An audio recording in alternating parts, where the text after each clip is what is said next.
The people of East Timor, they have celebrated the 20th anniversary of the vote that won them independence from Indonesia. Prime Minister Scott Morrison was in Dili for the occasion, signing off on a new maritime border agreement between the two countries. But the Prime Minister also faced tough questions over Australia's decision to prosecute witness K, a former spy who blew the whistle on attempts to bug East Timor's cabinet room in 2004. Scott Morrison touched down in Dili to mark an historic occasion. It is a great day for Timor-Leste. Today is all about Timor-Leste. 20 years on from the referendum that delivered East Timor independence, the country's former president reflected on a fledgling nation that is now a very different place.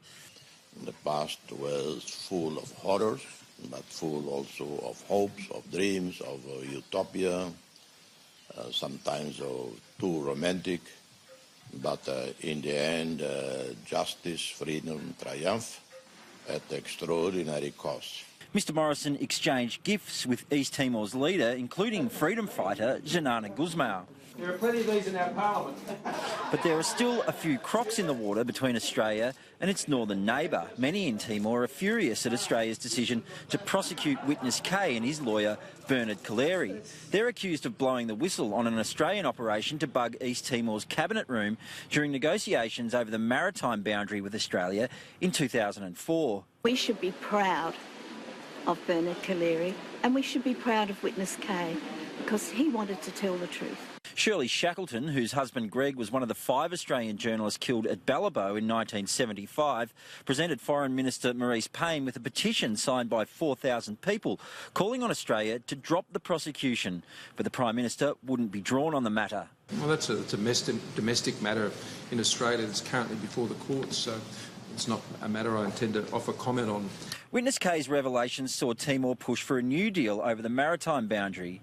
I would not have done what Xanana did because chances that I would fail.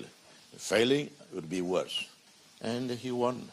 We won. Mr Morrison signed off on the new deal, with the Timorese now set to receive more than 70% of the royalties from the Greater Sunrise gas field that sits between the two countries. This boundary does not keep our nations apart. It brings our nations together. But politics aside, this day was all about celebration. The East Timorese people commemorating the 20th anniversary of the day they won their hard-fought independence from Indonesia. The celebrations continuing well into the night for the people of this proud independent nation. Matt Cunningham, Sky News, Dili.